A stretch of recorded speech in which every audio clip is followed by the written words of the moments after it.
पे आ रहा होगा। बहुत सारे लोग लिख रहे हैं कि आनंदी धवन, जिनका जिक्र किया गया है कि शी इज नॉट अलाइव, कुछ लोग लिख रहे हैं कि she is alive and she is active on LinkedIn. हो सकता है।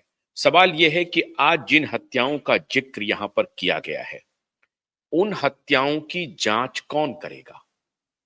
किसको करना चाहिए?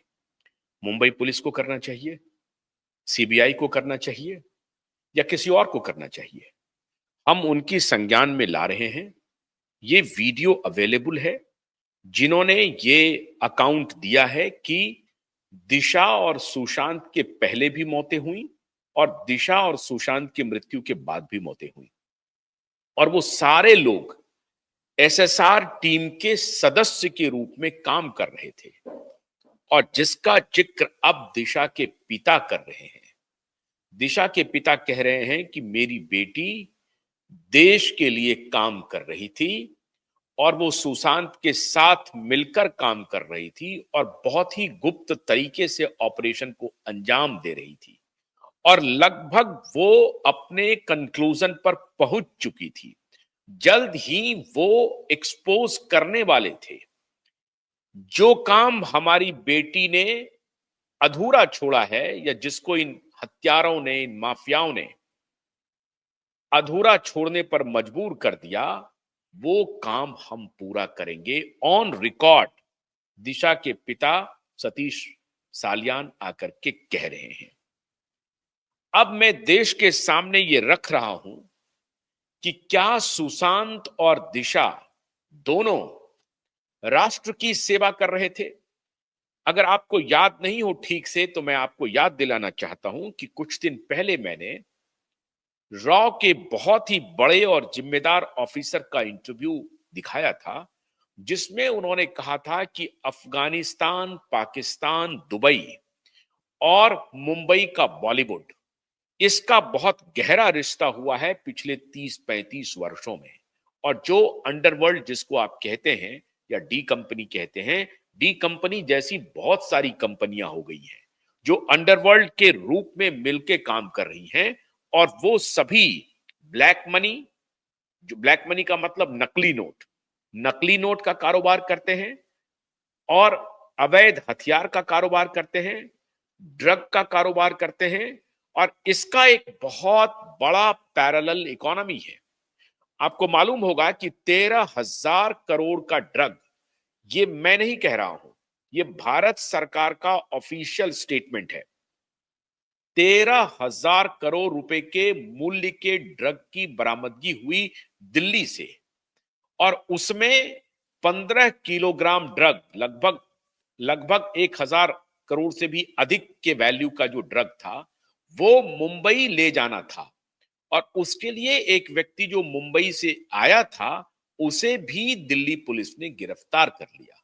उसके पहले गुजरात में 3,000 करोड़ का कहा जा रहा है ड्रग पकड़ाया था अडानी पोर्ट पे, जिसको लेकर के कि बहुत बड़ा कोहराम मचाया ये लेफ्ट लिबरल गैंग ने। लेकिन ये लेफ्ट लिबरल गैंग कभी इसका एक्सपोजे नहीं किया कि दिल्ली में जो 13,000 करोड़ का जो पकड़ाया है, ये किसका है, कहां से आया है, कौन इसको चला रहा है। तो अफगानिस्तान, पाकिस्तान, दुबई के रास्ते मुंबई में ये पूरा रैकेट चल रहा था चाइल्ड ट्रैफिकिंग का।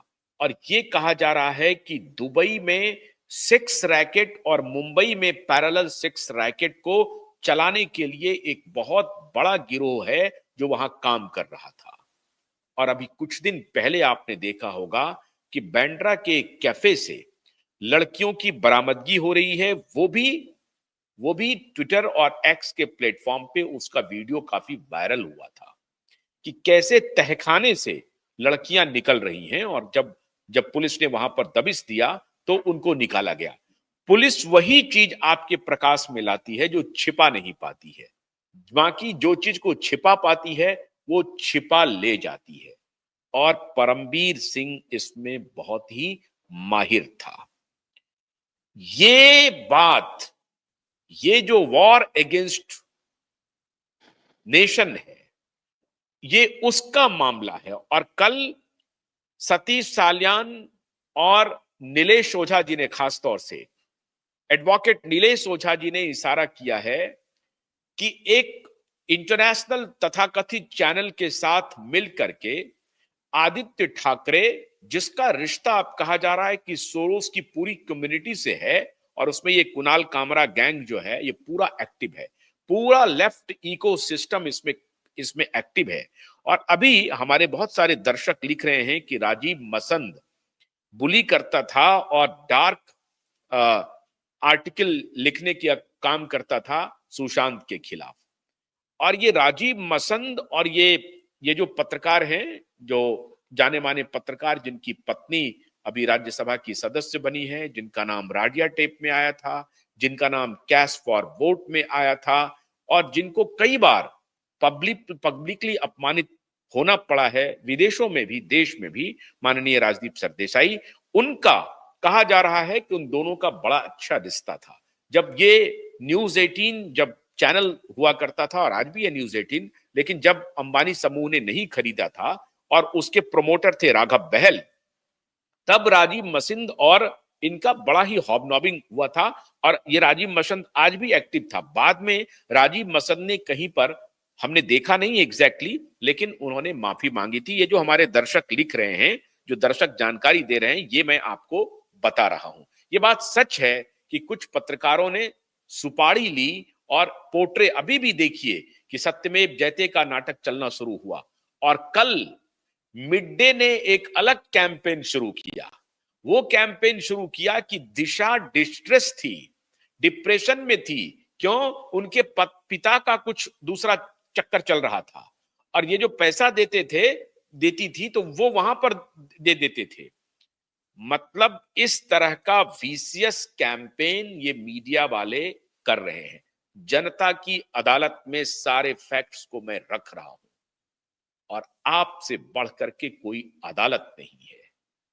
आप स्क्रूटनी कीजिए, आप तहकीकात कीजिए, और इन पत्रकारों को मैं आपसे गुजारिश कर रहा हूं, इन पत्रकारों को सबक तभी सिखाया जा सकता है जब आप इसे देखना, सुनना, पढ़ना छोड़ देंगे। इनके लिए यही सजा होगी। मैं हैरान हूं उस मीडिया समूह से कि किस प्रकार से ऐसे ऐसे पत्रकार को रखे हुए हैं। वो क्या करवाते हैं इनसे, क्या चाहते हैं, वो किस प्रकार का वो लाभ लेना चाहते हैं, जो इस तरह का बिल्कुल बेसलेस, निराधार कैंपेन चलाने का धंधा करते हैं।